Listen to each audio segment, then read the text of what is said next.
আসসালামু আলাইকুম ভিউয়ার্স, আমার ইউটিউব চ্যানেলে আপনাদের স্বাগতম জানাচ্ছি। আজ আমরা দেখব কিভাবে জিরো অ্যাকাউন্টিং সিস্টেমে ক্রেডিট নোট করতে হয়। তো ক্রেডিট নোট করার আগে আমাদের জানা উচিত যে ক্রেডিট নোট কি। What is credit note? Credit note হলো ক্রেতা সরবরাহকারীর নিকট হতে পণ্য ক্রয় করার পর ক্রয়কৃত পণ্য হতে কোনো পণ্য যদি সরবরাহকারীর নিকট পুনরায় ফেরত দেয় বা ক্রেতা কোনো কারণে বেশি টাকা পরিশোধ করে থাকে অথবা পণ্য ক্রয়ের আদেশ বাতিল করে, তাহলে বিক্রেতা পণ্য বিক্রয়ের ইনভয়েস সংশোধনের জন্য অ্যাকাউন্ট সিস্টেমে একটি অ্যাডজাস্টিং এন্ট্রি দিতে হয়। আর এই এন্ট্রি হলো ক্রেডিট নোট। ক্রেডিট নোট সাধারণত ইনভয়েস এররের কারণে, গুডস রিটার্নসের কারণে, ওভার পেমেন্টস অথবা অর্ডার ক্যান্সেলেশন এসব কারণে ক্রেডিট নোট করতে হয়। ভিউয়ার্স, আমরা এখন আছি জিরো অ্যাকাউন্টিং সিস্টেমের ড্যাশবোর্ডে। তো ক্রেডিট নোট করার জন্য আমাদের প্রথমে একটা ইনভয়েস তৈরি করতে হবে। তাহলে ইনভয়েস তৈরির জন্য আমরা আগে প্লাস আইকনে যে ইনভয়েসে যাই,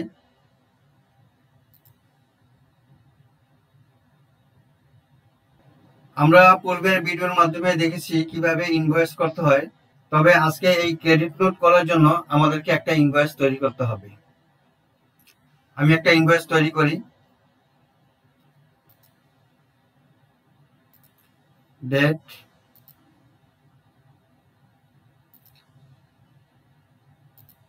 for standard British pound, tax exclusive, item 15টা আইটেম,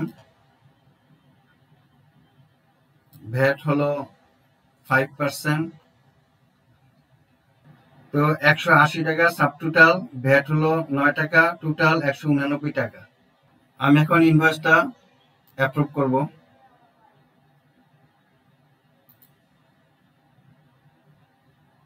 দেখেন ইনভয়েসটা তৈরি হয়ে গেল। এখন অ্যাড পেমেন্টের অপেক্ষা আছে। প্রিন্ট পিডিএফ দেখি।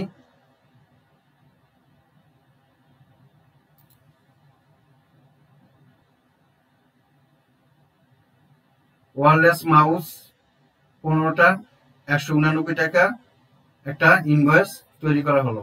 এটা আমরা ক্লায়েন্টের নিকট পাঠিয়েছি। এই যে 189 টাকা, এওয়েটিং পেমেন্ট। ক্লিক করি। এখন দেখেন ডিউ ডেট হলো 16 এপ্রিল। আমি ক্লায়েন্টের নিকট ম্যাটেরিয়াল সহ ইনভয়েস পাঠানোর পরে ক্লায়েন্ট আমাকে টাকা পরিশোধ করার পূর্বেই আমাকে বলল যে এই আইটেমগুলোর মধ্যে সে 2টা আইটেম আমাকে রিটার্ন করবে। তাহলে আমাকে এখন ক্রেডিট নোট করতে হবে। ক্রেডিট নোট করতে হলে আমাকে ইনভয়েসটা ওপেন করতে হবে। ইনভয়েস ওপেন করি।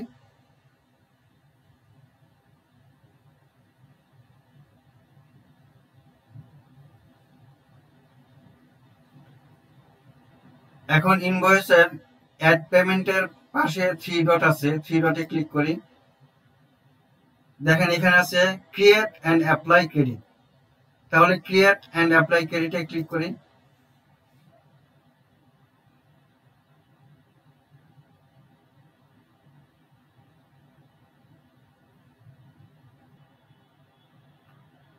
আমার ইনভয়েসের ডিউ ডেট ছিল 16 এপ্রিল 2025। তাহলে আমি ধরেন 12 তারিখে আমি এপ্রিলের, ক্লায়েন্ট আমাকে 12 তারিখে জানিয়েছে, তাহলে 12 তারিখ ক্লিক করি। তাহলে 12 এপ্রিল 2025 আমি ক্রেডিট নোট করতেছি। আমাকে ফেরত দেবে হলো 2টা আইটেম। ক্রেডিট নোট নম্বর 5, তাহলে 12 জনের 24 টাকা অ্যাডজাস্ট করতে হবে। ভ্যাট ছিল 5%। এবার অ্যাপ্রুভ।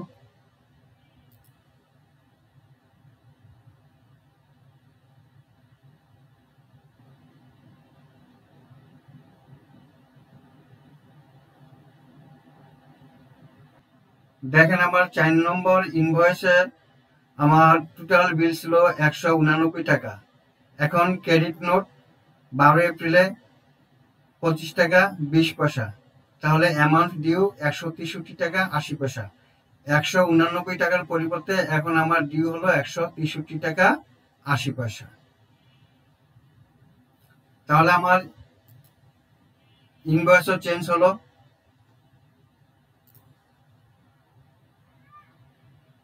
দেখেন আমার ইনভয়েস 163 টাকা 80 পয়সা।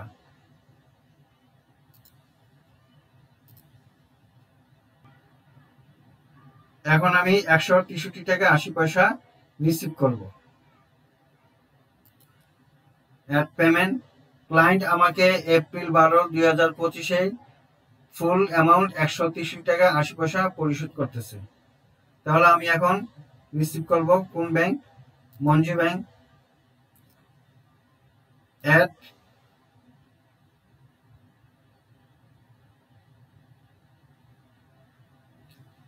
দেখেন আমার ফুল পেমেন্ট 163 টাকা 80 পয়সা আমি রিসিভ করলাম।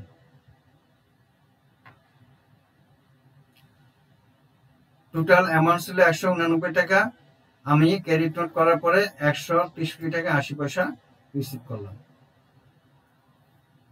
তাহলে ভিউয়ার্স দেখলেন কিভাবে ফুল পেমেন্টের আগে ক্রেডিট নোট করতে হয়। এবার আমরা দেখব ক্রেতা যদি সরবরাহকারীকে কোনো বিলের এগেইনস্টে সম্পূর্ণ পেমেন্ট করে দেয়, তাহলে আমরা ক্রেডিট নোট এখন কিভাবে করব। তাহলে পেইড হয়ে গেছে এরকম একটা ইনভয়েস আমরা যাই দেখি।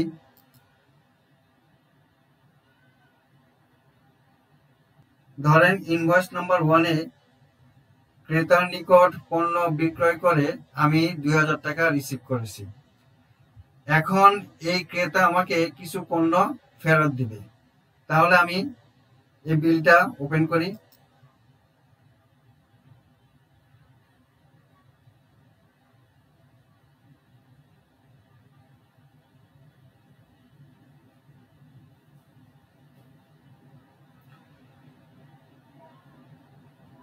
দেখেন এখানে দেখা যাচ্ছে ফুল পেমেন্ট 2000 টাকা।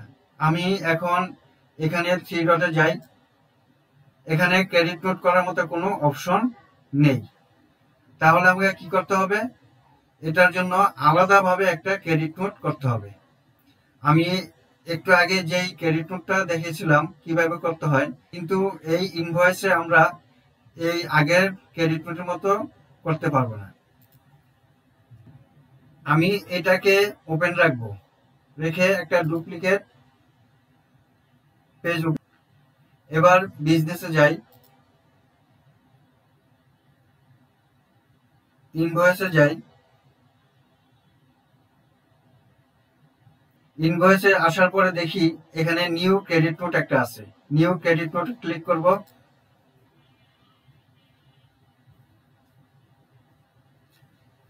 টু কার কাছ থেকে কিনেছি, তাহলে আমি আগের 1 নম্বর ইনভয়েসটা দেখি। আভা নেলসন। এই যে আভা নেলসন থেকে ক্রয় করেছি। আমি লিখবো আভা নেলসন।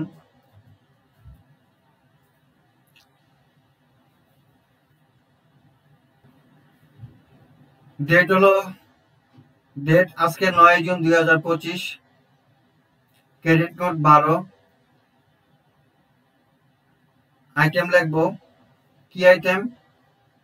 এই দেখেন 011 দেওয়া আছে। এখানে 011 লিখি আমরা। ডেস্কটপ পিসি টাওয়ার। আমরা ডেস্কটপ পিসি টাওয়ার 5টা বিক্রয় করেছিলাম আভা নেলসনের নিকট। ডেস্কটপ পিসি টাওয়ার। এখন সে এই 5টার মধ্যে একটা সে রিটার্ন দিতে চাচ্ছে। রেট ছিল কত? 400 টাকা, ট্যাক্স 20%।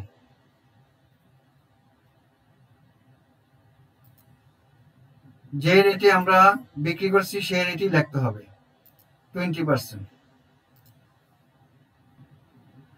তাহলে আমার টোটাল অ্যামাউন্ট হলো 480 টাকা আমাকে রিটার্ন করতে হবে। পূর্বের ইনভয়েসে ছিল, 1 নম্বর ইনভয়েসে ছিল 2000 টাকা। তাহলে আমার এখন 480 টাকার ক্রেডিট নোট করতে হবে। আমি ক্রেডিট নোট করলাম, এবার অ্যাপ্রুভ করব।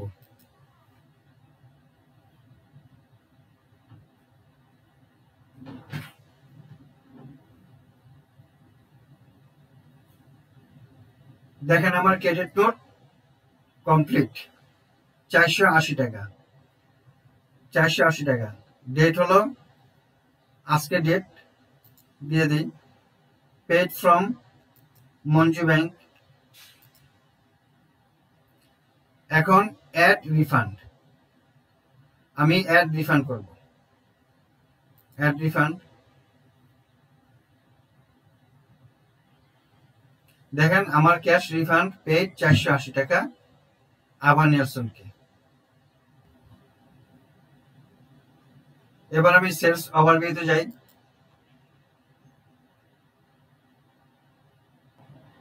C all,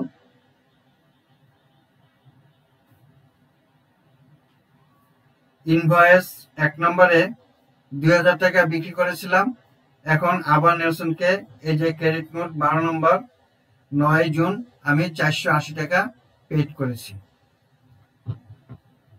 minus figure, status paid. তাহলে ভিউয়ার্স, আপনারা দেখলেন পণ্য বিক্রয়ের পর টাকা রিসিভ করার পূর্বে কিভাবে একটা ক্রেডিট নোট করতে হয়, আবার পণ্য বিক্রয়ের পর সম্পূর্ণ টাকা রিসিভ করার পরে আরেকটা ক্রেডিট নোট কিভাবে করতে হয়। আশা করি ভিউয়ার্স আপনারা অতি সহজেই বুঝতে পেরেছেন কিভাবে ক্রেডিট নোট করতে হয়। তো ভিউয়ার্স, যারা এখনো আমার এই চ্যানেলে সাবস্ক্রাইব করেন নাই তারা আশা করি সাবস্ক্রাইব করবেন, এবং আগামীতে আমি জিরো অ্যাকাউন্টিং সিস্টেমের নতুন নতুন ভিডিও নিয়ে আপনাদের সামনে উপস্থিত হব। আপনারা আমার পাশে থাকবেন। Thank you all. আসসালামু আলাইকুম ওয়া রাহমাতুল্লাহ।